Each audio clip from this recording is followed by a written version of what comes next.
So have you ever heard, or do you say this yourself, I'm not going to get a ham license because after SHTF, a ham license won't matter? Well, today you're going to learn why that belief, why that mindset will probably bite you in the butt after SHTF, right after the channel intro. Shots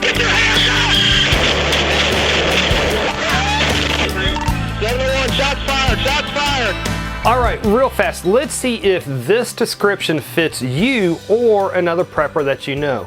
So a lot of preppers have ran out and bought those cheap little, those $30 Baofeng, or however you pronounce it, but bought, you know, those little cheap $30 Baofeng radios. And being that many preppers are distrustful of the government, and rightfully so, but being that many preppers are distrustful of the government, they don't want to get their ham licenses so they can actually use those radios prior to SHTF. So what the preppers do when they buy those cheap little $30 Baofeng radios, they just toss them in their supplies, in their stockpiles, to gather dust, and their plan is not to break those out and try to use them until after SHTF happens, because again, SHTF happens, there's not going to be anybody that's going to be there's not going to be the FTC or whoever it is that that monitors the radios that's going to be going after people that are using the ham radios without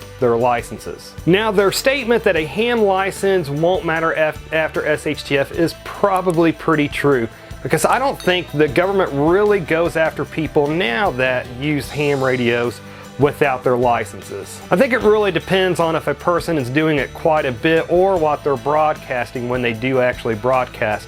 I think it's got to be, you know, pretty substantial before the government or FTC or whoever will actually come looking for them.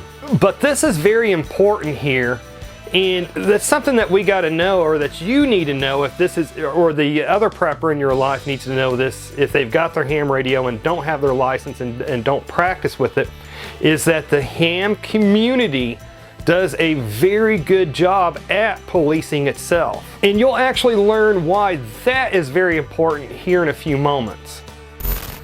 Hey folks, do you like the shirt that you're seeing here? It's $19.99. I'll put a link in the description box below, and these make a great gift for yourself or somebody else.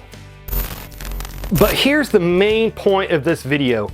If you are one of those preppers that have bought one of those cheap little radios and have decided not to get your ham license, and you just toss that radio into your stockpiles, when SHTF happens, you more than likely are going to have the equivalency of a paperweight. Ham radios are not simple just turn on and use type of radios like CBs are, and like those normal little family walkie-talkies are.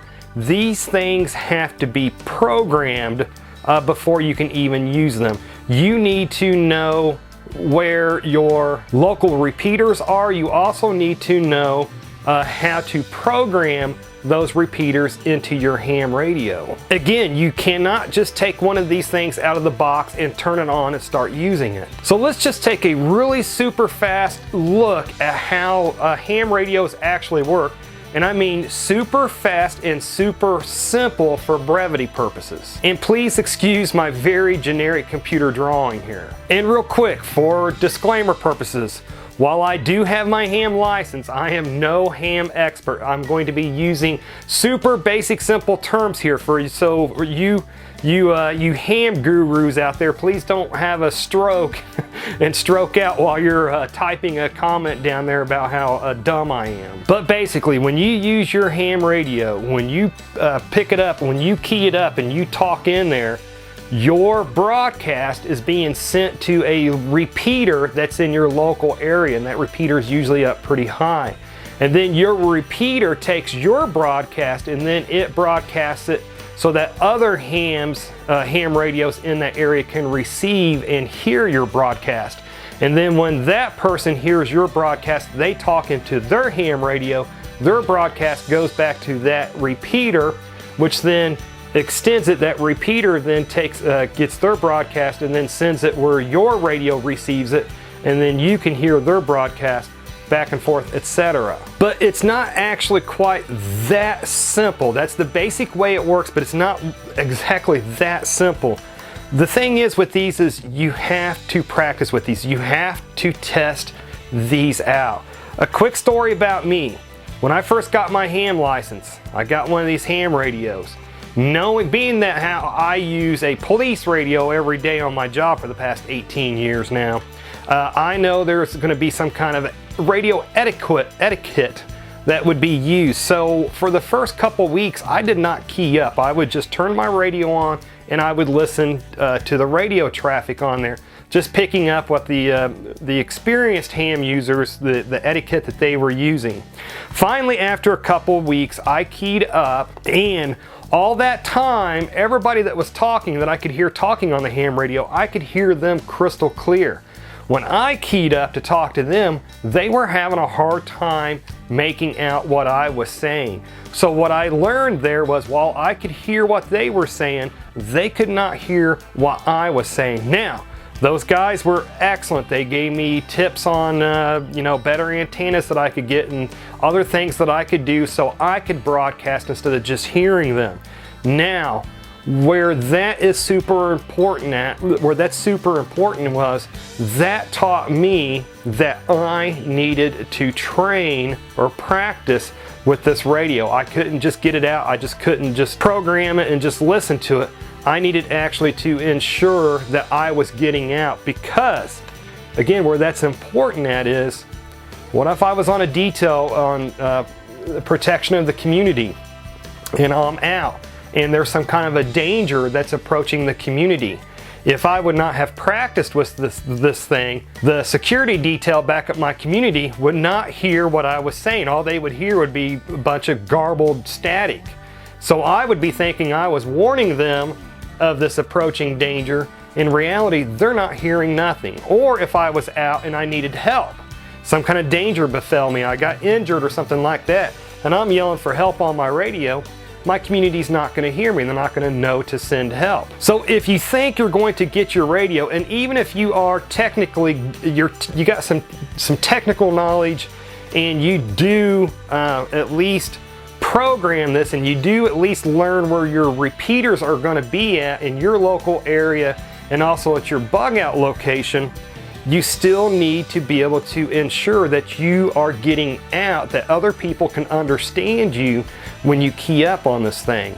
And that's very difficult to do without your ham license, because the second you try to key up to test it out to see how far out you're getting, the other people that's on the frequency, they're going to shut you down. Folks, after SHTF, communications is going to be important, so don't take this subject lightly. Again, these are not radios that you can take out of the box at the last moment and turn on and start using. Now, this video is actually a remake of a video that I did a couple years ago, and it didn't fail. I got several comments from people like, well, I know and I could do this and I programmed it and da-da-da-da. Okay, you might have enough technical knowledge. You might have enough technical knowledge that you can program this. You might have enough technical knowledge that you know the ins and outs exactly how these things work, so that you can get away without having a ham license, and then you would be able to successfully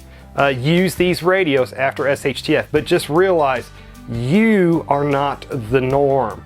Most people out there don't have that kind of technical knowledge where they know everything about how these ham radios work. And of course, this goes beyond these little handhelds. You know, we also got to think there's also base stations that get even further out and stuff like that. So again, you are not the norm. If you have that kind of technical knowledge, you are not the norm.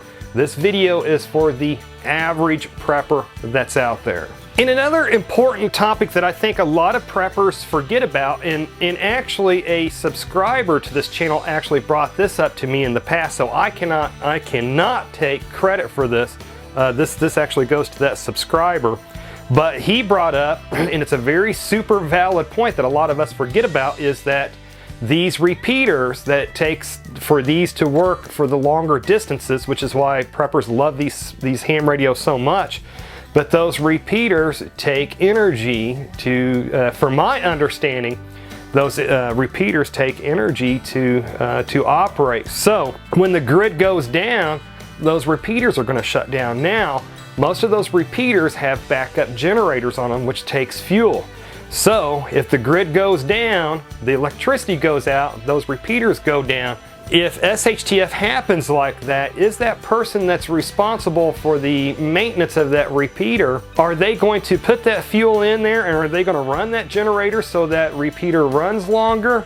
Or are they going to take that fuel and get the heck home and use it for whatever they need at home?